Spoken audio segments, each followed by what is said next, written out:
Bonjour à tous, je vais me présenter rapidement, Frédéric. Akram Ben Babis, je suis là parce que depuis X années, je fais des projets de transformation pour permettre aux équipes métiers, essentiellement les actuaires, risques, ainsi de suite, afin d'exécuter mieux leurs process et être capable de faire plus pour apporter un peu plus de business insight. Aujourd'hui, je suis accompagné par Frédéric. Bonjour à tous, donc moi je suis Frédéric Ord, donc je suis le responsable dans la DSI de Generali France des solutions corporate. C'est le business partner IT de la réassurance, risque, la finance, les ressources humaines, la compliance et fiscalité. Voilà. Donc je mène des projets, le run et les projets pour toute Generali France. Generali France, vous le connaissez, c'est un acteur global de l'assurance. C'est 15 milliards de grosses premiums revenus, à peu près 12 dans le domaine de la vie, ensuite de la santé et du garde. Bon, pourquoi on est là? C'est pour illustrer comment Dataiku pourrait être vraiment un accélérateur de modernisation. Et lorsqu'on dit modernisation, il y a vraiment deux aspects de la chose. Le premier aspect, c'est vraiment d'être capable de faire mieux et à gagner en efficience opérationnelle, en sécurité, en automatisation, ainsi de suite. Et être capable aussi de faire plus. Donc, ce qu'on demande aujourd'hui avec l'inflation réglementaire, ainsi de suite, c'est l'agilité dans les reportings, être capable d'être vraiment business partner dans la mesure où, en fait, on va essayer de rendre les KPI qu'on mesure souvent comme étant une information utilisable pour le top management afin de prendre des décisions sous contrainte de timing, ainsi de suite, afin de saisir les bonnes opportunités. On va vous parler de plusieurs choses, d'expliquer un peu quelle est la situation actuelle aujourd'hui chez les assureurs, chez les banquiers d'une manière générale, quels sont les challenges aujourd'hui, quels sont les freins et les obstacles de la modernisation. On va dire pourquoi la modernisation est clé aujourd'hui et surtout comment la technologie et comment Dataiku pourrait jouer vraiment un rôle d'accélérateur afin de permettre de faire mieux et d'être capable de faire plus, comme ça a été illustré tout à l'heure avec le cas qui vient d'être présenté, qui est aussi un des cas qu'on peut illustrer. Si on a le temps nécessaire, parce qu'on vous a préparé des démos, on va voir si on est capable de les dérouler. On va aussi parler de l'expérience Generali et sa roadmap future par rapport au sujet de modernisation et finir par vraiment quels sont les facteurs clés de succès pour réussir vraiment une transformation qui serait successful. Donc aujourd'hui, tel que vous le connaissez, il y a de la pression économique, baisse des coûts, recherche de l'efficacité opérationnelle, et c'est des messages qui viennent tout le temps, qui se répètent. Frédéric pourrait en témoigner, vu les circonstances économiques, ainsi de suite. Donc là-dessus, avec l'inflation réglementaire qui devient quand même des contraintes aujourd'hui, parce qu'on passe plus ou moins 52 semaines de prod sur une année, avec des équipes qui sont en progression constante pour assurer le reporting local gap, assurer les reporting IFRS, assurer le reporting S2, ainsi de suite. Et donc, tous ces KPI-là, il ne suffit pas uniquement de les reporter, mais de gérer le business avec. Aujourd'hui, on ne trouve quasiment pas le temps pour les analyses, vu que l'écosystème est compliqué, vu qu'on est contraint par la technologie, vu que les processus, vous le savez, beaucoup plus que moi, sont vraiment silotés et plutôt, il y a plusieurs zones de rupture parce qu'on va aller d'un système à un autre, parce qu'il y a beaucoup de shadow IT avec l'Excellerie, ainsi de suite. Et tout ça, on a besoin de l'industrialiser et de le rendre beaucoup plus fluide qu'aujourd'hui. L'évolution dans le domaine de l'assurance, l'exposé aux data, notamment même dans le domaine risque et actuariat, est clair. On a un régulateur qui demande de plus en plus de données, qui est de plus en plus équipé, qui nous demande des extractions de plus en plus importantes. On est dans un groupe coté, nous, donc avec des normes, des régulations internationales, IFRS. On a la BCE qui nous demande également des indicateurs de solvency.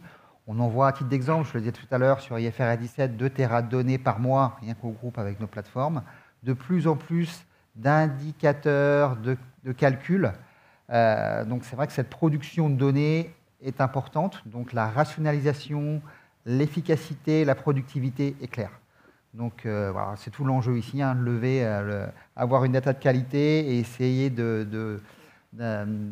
d'utiliser les leviers des plateformes, donc celles dans lesquelles on est ici invité, et de l'IA pour gagner en productivité.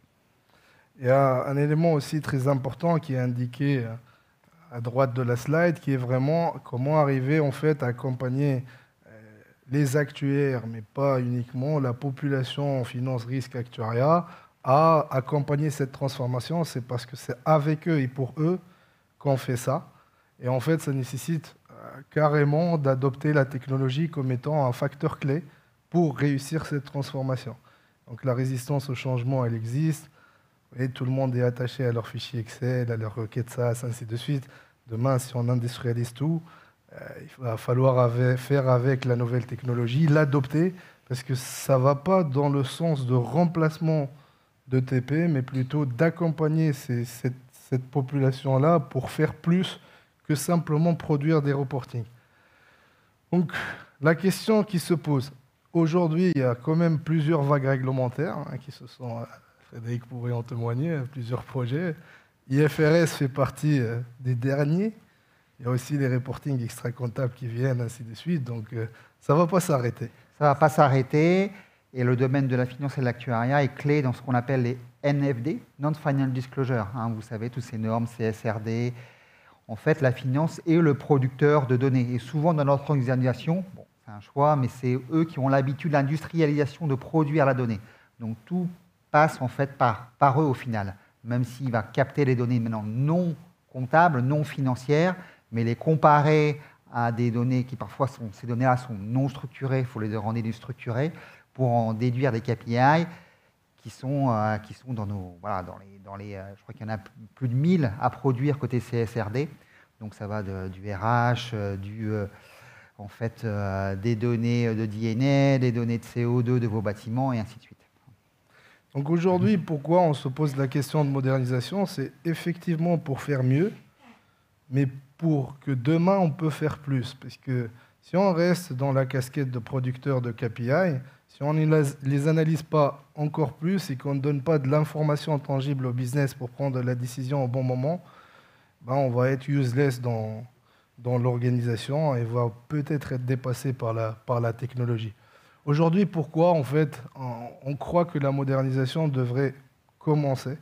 Parce que tout simplement, on voit une tendance sur le marché qui commence à s'opérer, beaucoup de projets de design pour définir la cible technologique, la cible sur les processus, sur les organisations, beaucoup de redéfinitions de target operating model, ainsi de suite.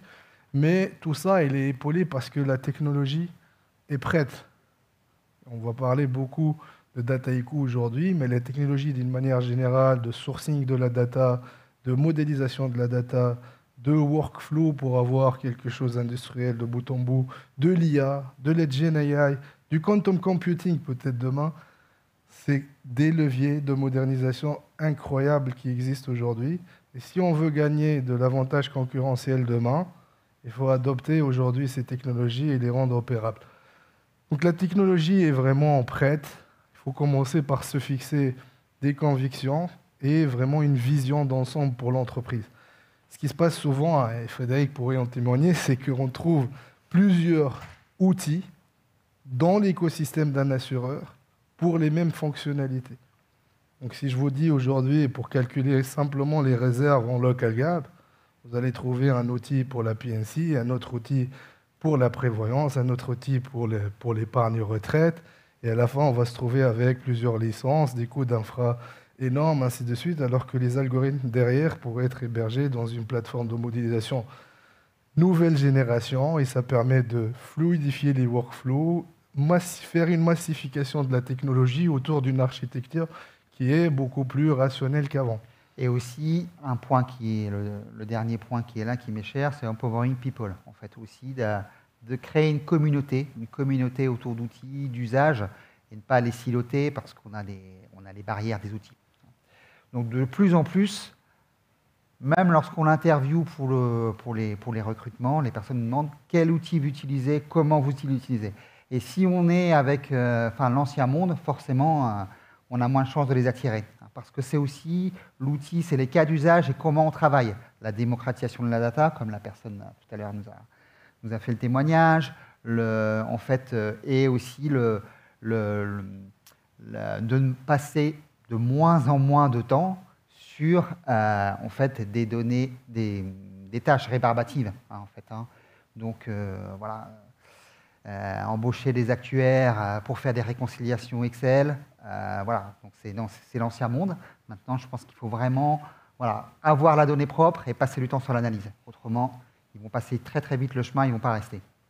Et du coup, ça se traduit par ce joli slide avec pas mal de patterns qui existent entre l'actuariat classique et l'actuariat dans le futur. On a vu tout à l'heure des exemples de what if scénario. En fait, grosso modo, on a une application qui permet de stresser quelques facteurs et vite fait, on a les KPI qui sont mis à jour. Donc, on est plutôt sur une technologie qui permet d'être basée sur du cloud, qui a vraiment des accélérateurs de type intelligence artificielle qui permet d'accélérer les scénarios what if. Ça veut dire, demain, on a fait un reporting. Donc, si on passe 8 semaines à produire avec des équipes, avec des dizaines d'actuaires, si on va demander à ces mêmes actuaires de refaire toute une prod parce qu'il y a une sensibilité financière qui devrait se faire, je ne sais pas, le CAC 40 qui a chuté, ou une très forte baisse de taux, ou pour tester une action managériale, rejouer toute la chaîne de calcul de bout en bout va être très complexe. Et du coup, en fait, la technologie aujourd'hui permet, si le workflow est industrialisé, d'industrialiser toutes ces questions, de jouer des scénarios et d'être capable d'apporter des précisions au top management. Le deuxième pattern qui est lié à la data, on parle souvent de data-driven company, c'est plutôt être une information-driven company dans la mesure où la data est recyclée, retravaillée, afin d'apporter l'information nécessaire au bon moment pour prendre la décision aussi au bon moment. On a aussi les process, la gouvernance et la gestion des talents. Avec le positionnement de l'IT dans tout ça, effectivement, on n'est plus dans l'ancien monde, l'envoi du ticket, je fais et je reviens vers vous 15 jours plus tard avec ce qui a été réalisé. Donc là, on est plus dans nous, on travaille dans un mode de COE, Center of Excellence, où les équipes, effectivement, IT sont en tech lead, réalisation par les équipes métiers, et en mode de coaching, d'apprentissage pour effectivement avoir quelque chose de scalable et de garanti par des patterns d'architecture et des patterns de développement qui sont clairs et partagés. Du coup, c'est une slide qui... Hop, je sais pas, il faut avancer, pas reculer. Si on opère cette modernisation, qu'est-ce qu'on estime gagner? En fait, il y a deux leviers, comme on avait dit. Faire mieux, donc gain d'efficience, et faire plus, apporter plus de business insight afin de driver les décisions managériales vers des opportunités sur lesquelles ils peuvent passer à côté s'ils n'ont pas les bons outillages. Donc en fait, sur la cost reduction, en fait, la massification des outils, Frédéric pourrait en témoigner, ça permet de résoudre pas mal de problèmes sur des outils qui sont dupliqués, et ainsi de suite. Les outils qui sont dupliqués, effectivement, c'est toujours un enjeu de cost reduction. Et il y a un payback qui peut être assez rapide sur ce genre de choses. On a un KPI qu'on peut partager, qui était, je pense qu'il y a des équipes de Generali actuaires dans la salle, mais c'est vrai qu'on doit de produire de plus en plus de données. Et on a réussi à travers le projet IFRS 17, en rationalisant notre plateforme de data finance, à absorber cette production massive d'indicateurs avec l'équipe existante. Tout ça parce qu'il y avait des gains de productivité en amont qui étaient réalisés. Donc, c'est en plus de tous les aspects d'infrastructure et d'empilement de licences qui existent. Après, sur la génération de revenus, en fait, il y a des exemples divers et variés. Si on prend le PNC, par exemple, en fait, la détection de fraude via les algorithmes IA, ainsi de suite, le marché prétend pouvoir gagner entre 3 et 4% de combined ratio sur l'optimisation de la valeur de l'Inforce, rien que peaufiner un tout petit peu les stratégies ALM, être capable de faire un peu de l'optimisation sur le pur simulatoire, détecter les opportunités d'arbitrage, ainsi de suite. Ça permet aussi d'augmenter la valeur. Donc il y a plein de leviers qu'il faut expérimenter et ça se traduit généralement par des cas d'usage et du design de la solution cible en fonction des priorités fixées par les métiers, accompagnés par l'IT. C'est quoi le rôle de Dataiku dans tout ça? Je vois que le temps passe très rapidement. On vous a préparé quand même quelques démos. Pour ceux qui sont intéressés, on peut les voir dans une autre occasion ou même aujourd'hui si on a un peu plus de temps. Mais grosso modo, la technologie apporte quand même pas mal de leviers sur toute la chaîne de valeur. Grosso modo, ce qu'on fait, c'est on collecte la data, on la transforme, on modélise, on reporte. Et donc, la complexité de ça peut varier d'un processus à un autre. La technologie, dans toutes ces étapes, apporte énormément de choses. Sur le sourcing de la data, on parle aujourd'hui des data platforms, ainsi de suite, de la notion de data product et tout ça. On parle de capter la donnée de l'industrie avec du web scraping ou autre.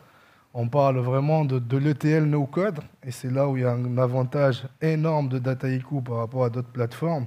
Au lieu de développer des requêtes SaaS ou autres, aujourd'hui, il y a des recettes visuelles qui permettent de sourcer la data, de la transformer, de la préparer à l'usage d'une manière très rapide. Tout ça dans une approche d'automatisation, de workflow. Sur l'aspect modeling, on a tout ce qui est aujourd'hui ouverture à l'open source. Donc, vous savez, les niche players en actuariat, pour ne pas les citer, ils vous obligent d'avoir évolué dans un langage propriétaire.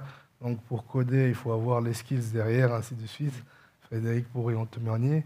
Mais là, aujourd'hui, avec la démocratisation de l'open source, il y a quand même énormément de librairies qui peuvent être utiles à faire et des rentre exercices. dans cette aide, en fait, le copilotage des outils IA qui peuvent aider aussi à fluidifier, à contrôler le code qui est réalisé et à proposer aussi du coding. Exactement. On parle beaucoup de l'IA aussi.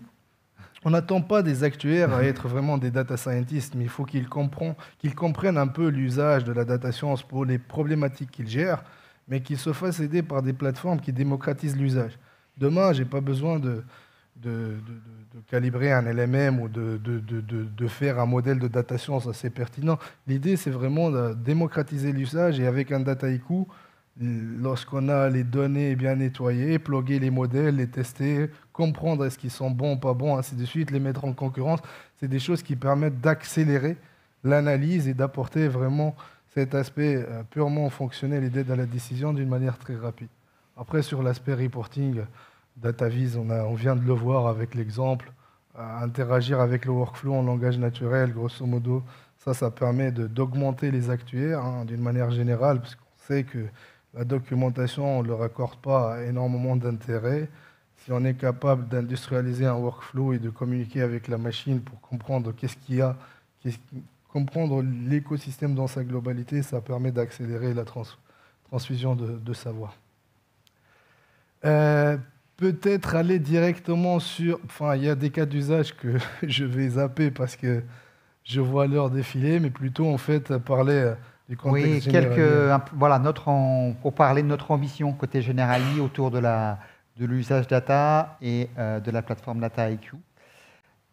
Premièrement, le premier bloc, c'est la simplification de l'industrialisation. Donc, stabiliser nos process, travailler en amont sur la qualité de la donnée, sur la freshness, l'accuracy et la disponibilité de la donnée aussi dans la plateforme. Donc, on est passé d'un ancien monde où on contrôlait en amont, mais on avait de la freshness plus tard. Là, c'est terminé, ce genre de choses. La freshness, elle est clé, elle est au niveau de l'accuracy. Et donc, il faut déverser au plus vite la donnée dans la data et la travailler. Et la travailler en termes de qualité, à travers, ça c'est encore de l'ambition que l'on a, un meilleur lignage de données, un meilleur déversement de la donnée, mais dans la plateforme. Ça, c'est clé. Ensuite, effectivement, on a l'aspect plateformisation et création de valeur, avec le classique Shadow IT, les Excel utilisés et l'empilement d'outils dans la réflexion qui était préalable, c'était un cas d'usage, un outil, parce qu'une compagnie d'assurance telle que Generali ne naît pas du jour au lendemain, on n'est pas une start-up, donc forcément c'était un empilement d'outils. Donc, au-delà du désilotage, la plateforme DataIQ nous permet en fait de faire reculer ce shadow IT.